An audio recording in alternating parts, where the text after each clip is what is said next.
মুভির শুরুতে আমরা হলো আর্থে দেখতে পাই কংকে অনেকগুলো ক্রিয়েচার মিলে ধাওয়া করছিল এবং কং তাদের থেকে বাঁচতে দৌড়ে পালাচ্ছিল এবং পালানোর এক পর্যায়ে সে মূলত এক লাফে একটি খাত পেরিয়ে অপর প্রান্তে চলে যায় এবং সে অপর প্রান্তে চলে গিয়ে দেখতে পারে যে তাকে যে ক্রিয়েচারগুলো ধাওয়া করছিল সেই ক্রিয়েচারগুলো অনেকগুলোই মূলত অপর প্রান্তে চলে আসে। এটি দেখে সে মূলত খাদের একদম কিনারায় চলে যায় এবং যখন ক্রিয়েচারগুলো তার উপর হামলা করবে তখন মূলত সে তার বিছিয়ে রাখা জালের মাধ্যমে ক্রিয়েচারগুলোকে সেখানে অত্যন্ত বুদ্ধিমত্তার সাথে তাদের সবাইকে মারতে থাকে এবং এক পর্যায়ে একটিকে ধরে সে মূলত মাথার উপরে নিয়ে টেনে একদম দুভাগে বিভক্ত করে ফেলে এবং এটি দেখে ক্রিয়েচারগুলো ভয়ে সেখান থেকে পালিয়ে যায়।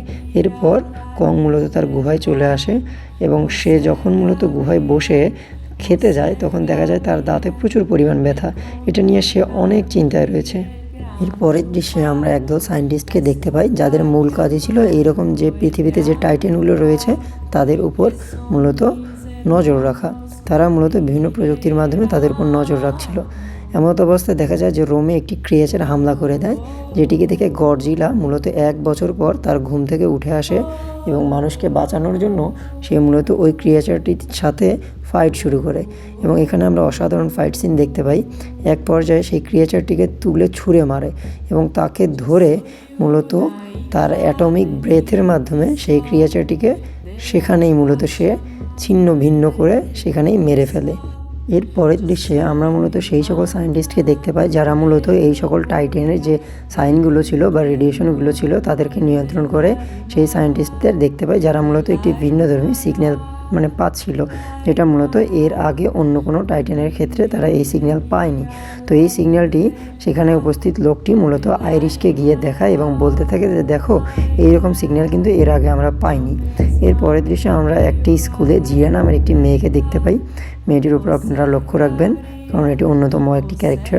তো জিয়া মূলত স্বপ্নে হলো আর্থের বিভিন্ন ভিশন দেখতে পেত এবং সেগুলো সে স্বপ্নেই ড্রয়িং করত। তো তার ড্রয়িং করা এই ভিশনগুলোকে তার ক্লাস টিচার আবার নিয়ে গিয়ে তার মাকে তার পালক মাকে দেয়। তো তার পালক মা এই স্কেচগুলো নিয়ে গিয়ে সকালে তাকে যে স্কেচ দেওয়া হয়েছে সে দেখতে পারে সেগুলো হুবহু এক। তো তখন সে এগুলো নিয়ে মূলত বার্নির কাছে নিয়ে যায় এবং সে এগুলো দেখে বলতে থাকে তো এগুলো তো আমরা এর আগে দেখিনি। তো তখনই মূলত দেখানো হয় গডজিলা সে মূলত তার আস্তানায় সেখানে রয়েছে। তো এর পরের দৃশ্যে আমাদেরকে দেখানো হয় যে হলো আর্থের সাথে পৃথিবীর যে কানেকশন সেখানে মূলত একটি সিগন্যাল রয়েছে যেটি মূলত জিয়া বুঝতে পারে এবং সে বুঝতে পারে যে কং সেখান থেকে বাইরে আসছে। তখন তারা বাইরে আসে এবং দেখতে পারে যে কং মূলত সেখানে এসে গেছে এবং কং সে জিয়াকে ইশারায় বোঝাতে থাকে যে তার দাঁতের মূলত সমস্যা। তো এই সমস্যা দূর করার জন্য সেখানে ট্র্যাকার নামের একজন বিজ্ঞানীকে ডাকা হয় যে মূলত এইসব কাজে অনেক এক্সপার্ট। সে মূলত আসে এবং কংয়ের দাঁতটিকে তুলে সেখানে একটি লোহার দাঁত লাগিয়ে দেয়, এতে কং অনেক ভালো ফিল করে।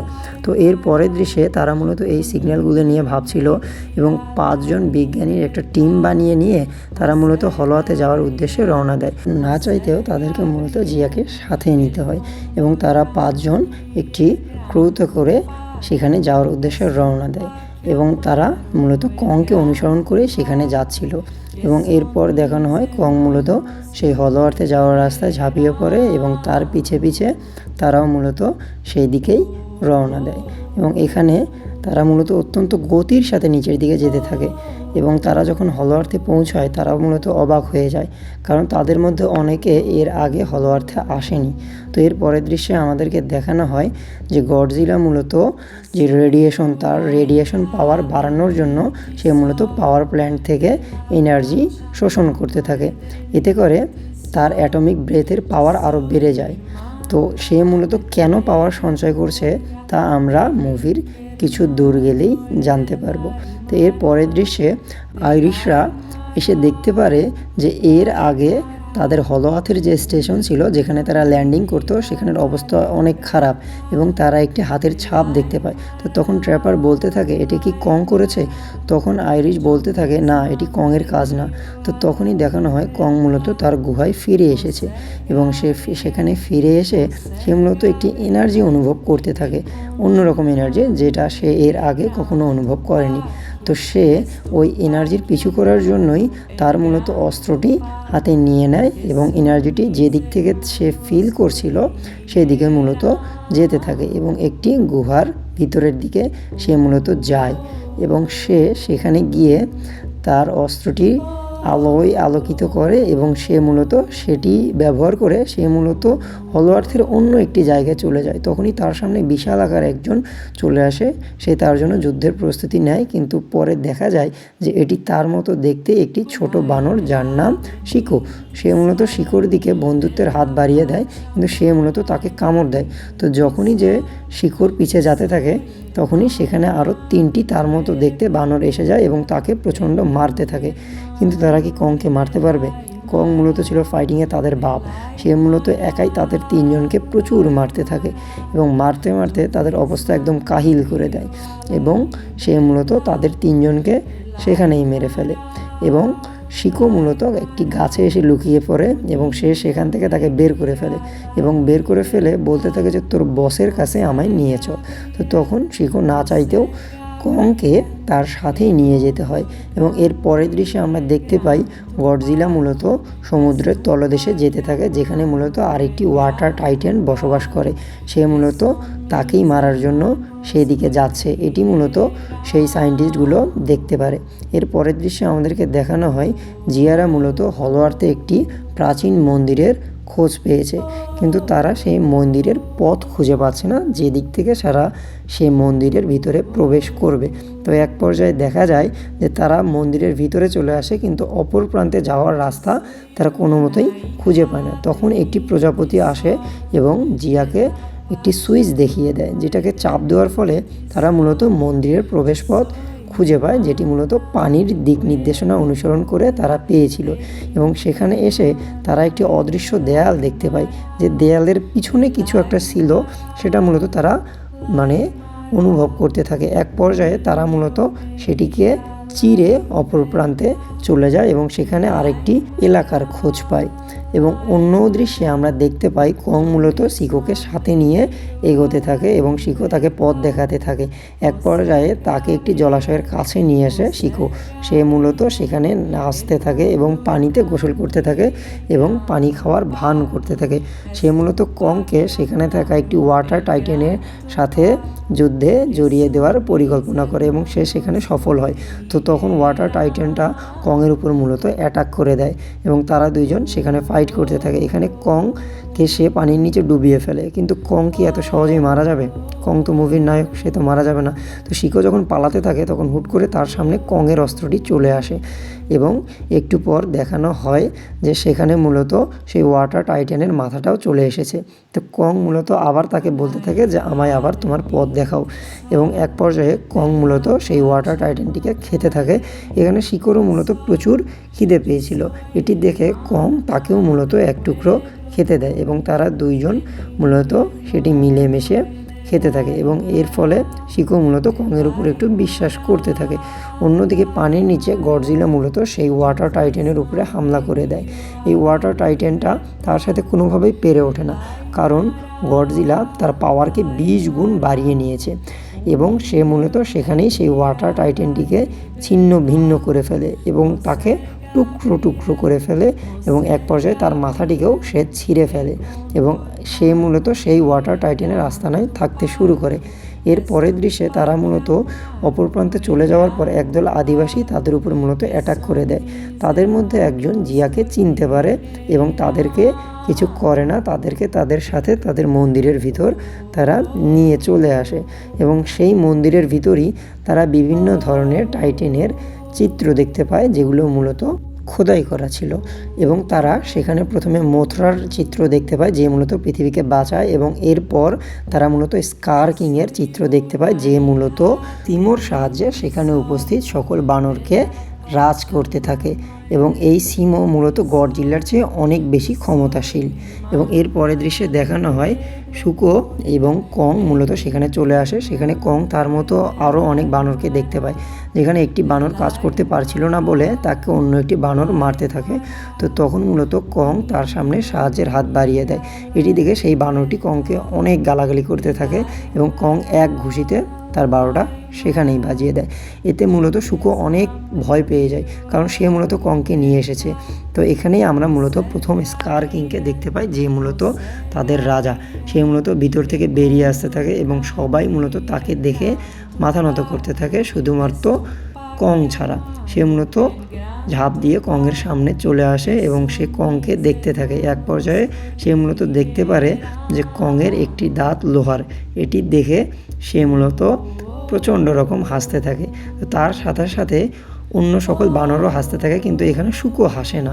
তো এটি দেখে সে মূলত ক্ষেপে যায়। তাকে যখন মারতে যাবে তখন শুকুর বাবা তাকে বাধা দেয়।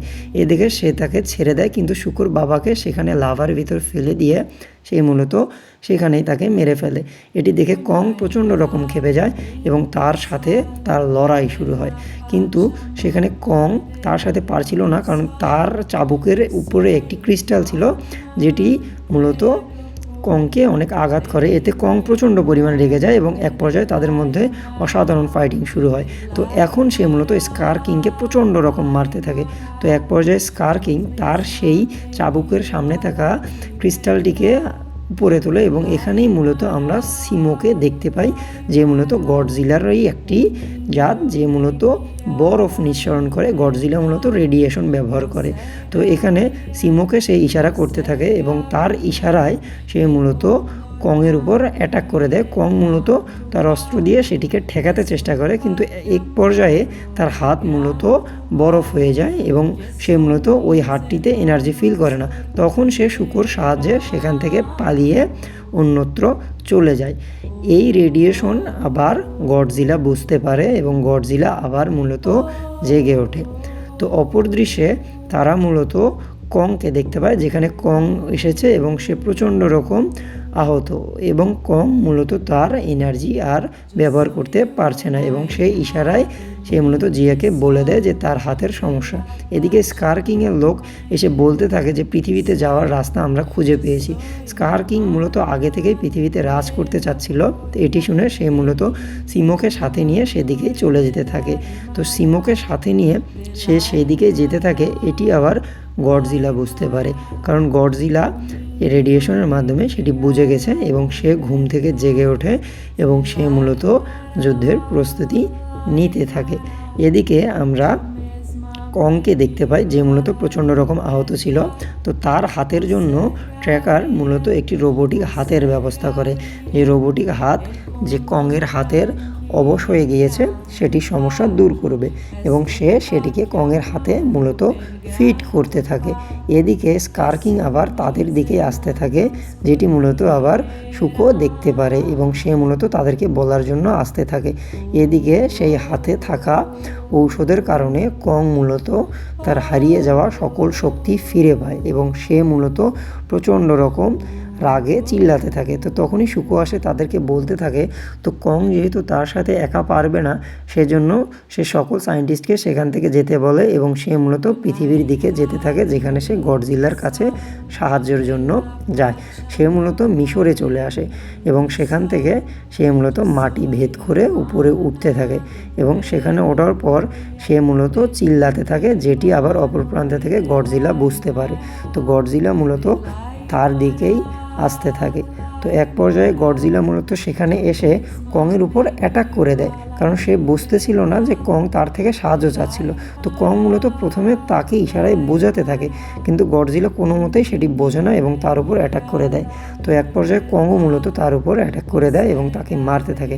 এটিতে গডজিলা মূলত প্রচণ্ড রকম খেপে যায় এবং তার যে গোলাপি রশ্মি রয়েছে, মানে রেডিয়েশন দিয়ে তাকে মারতেই যাবে, তখনই মূলত সেখানে শান্তির দেবী মথুরা চলে আসে, যাকে মূলত জিয়াই সাথে করে নিয়ে এসেছে। তো মথুরার সাথে কমিউনিকেশন করে গডজিলা মূলত বুঝতে পারে যে কং তার সাথে মূলত এসেছে তার থেকে সাহায্য নেওয়ার জন্য। এটি বুঝে তারা তিনজন মিলিয়ে মূলত হলো আর্থে আবার চলে যায়।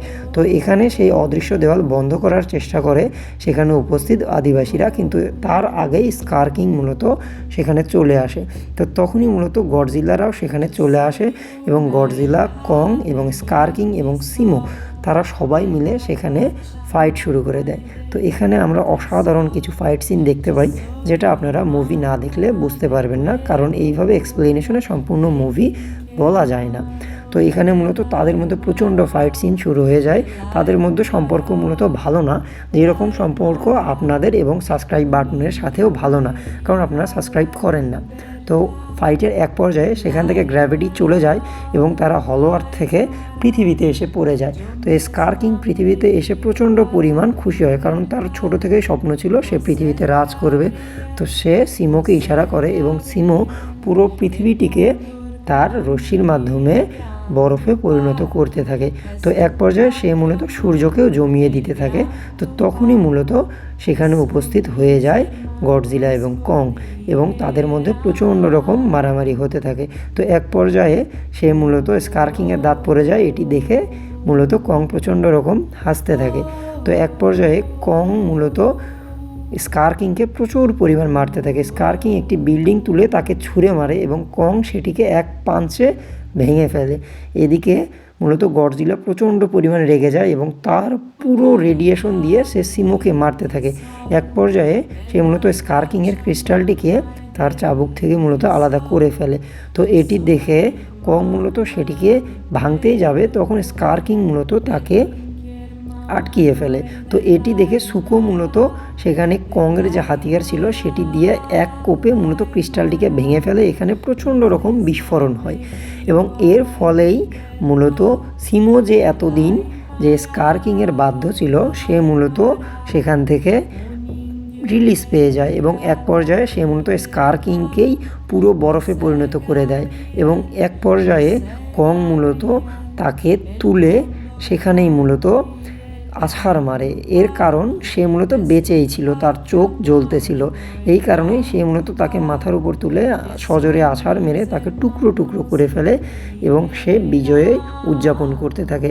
তো এক পর্যায়ে দেখানো হয় যে এরপরে গডজিলাও মূলত তার জায়গায় চলে যায় এবং ঘুমিয়ে পড়ে এবং মোথরাও তার জায়গায় চলে যায় এবং হলো আর্থে কং, সিমো এবং সুকো তারা তিনজন মিলে সেই হলো আর্থে রাজ করতে থাকে।